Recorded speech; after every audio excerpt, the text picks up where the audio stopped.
Royal mail ship Titanic को डूबे हुए एक सदी से ज़्यादा हो चुका है। ब्रिटेन के साउथहैम्पटन से न्यूयॉर्क सिटी के लिए अपनी मनुष्य यात्रा पर निकला टाइटैनिक उत्तरी अटलांटिक में एक आइसबर्ग से टकराकर डूब गया।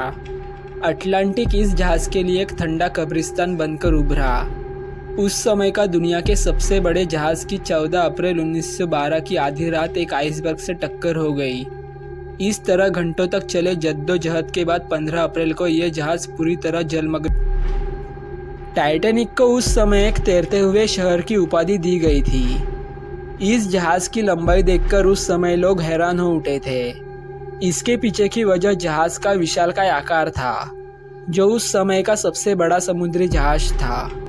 बढ़ते समुद्री यात्राओं को ध्यान में रखकर तैयार किया गया था टाइटैनिक। टाइटैनिक का निर्माण समुद्री यात्रा के एक सुनहरे युग के दौरान किया गया था। जहाज़ को अन्य क्रूज लाइनरों के साथ प्रतिस्पर्धा करने के लिए डिज़ाइन किया गया था। 20वीं सदी के इस दौर में प्रवासियों और अमीर यात्रियों की संख्या बढ़ रही थी। ये लोग यूरोप से न्यूयॉर्क के बीच व्यापार किया करते थे। इस दौरान क्रूज लाइनरों पर बड़ी संख्या में लोगों के खान पान का ख्याल। टाइटैनिक को बनाने में खर्च हुआ इतना पैसा। British shipping company white star line को 3 ओलंपिक क्लास जहाज़ बनाने का जिम्मा सौंपा गया। इस तरह टाइटैनिक का निर्माण कार्य मार्च 1909 को शुरू हुआ। उत्तरी आयरलैंड में स्थित हारलैंड एंड वुल्फ शिपयार्ड में इस जहाज़ को तैयार किया गया।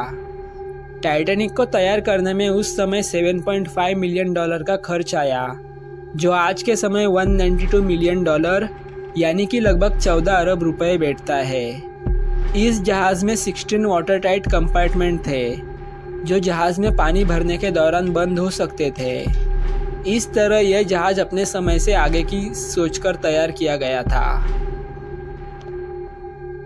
10 अप्रैल 1912 को शुरू की अपनी यात्रा। 2 सालों तक 3000 मजदूरों ने लगातार दिन रात काम किया और टाइटैनिक को तैयार किया। 31 मई 1911 को इस विशालकाय जहाज़ को लोगों के सामने प्रस्तुत किया गया। इसे देखने के लिए 10,000 लोग इकट्ठा हुए। वही 10 अप्रैल 1912 को इसने ब्रिटेन के साउथहैम्पटन से 2200 यात्रियों के साथ अपनी यात्रा शुरू की। टाइटैनिक एक रॉयल मेल शिप भी था, इसीलिए जहाज़ पर 3000 बैग मेल्स थे। ऐसा नहीं था कि टाइटैनिक की चर्चा दुनिया भर में सिर्फ इसके आकार को लेकर हो रही थी, बल्कि इसके अंदर जिस तरह की सुविधाएं दी गई थी वो अपने आप में ही शाही अंदाज की थी। इस तरह डूबा टाइटैनिक। यात्रा के 4 दिन बाद 14 अप्रैल को रात 11:40 बजे इसकी टक्कर एक आइसबर्ग से हो गई। टक्कर के बाद शिप का अलार्म तो बजा, लेकिन जब तक इंजन को घुमाकर जहाज को रास्ते से हटाया जाता तब तक टक्कर हो चुकी थी।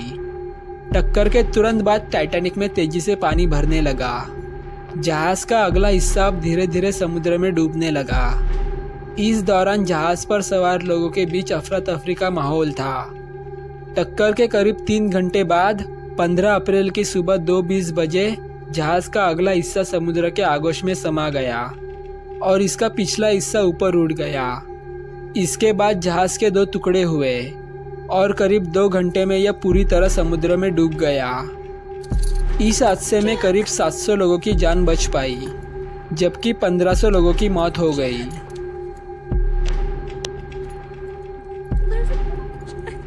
दोस्तों, अगर आपको ये वीडियो अच्छा लगा होगा तो वीडियो को लाइक कर देना और इसी तरह के अमेजिंग और इन्फॉर्मेटिव वीडियोस देखने के लिए मेरे चैनल को सब्सक्राइब अवश्य करना। साथ ही इस वीडियो को अपने दोस्तों और परिवार वालों के साथ शेयर अवश्य करना।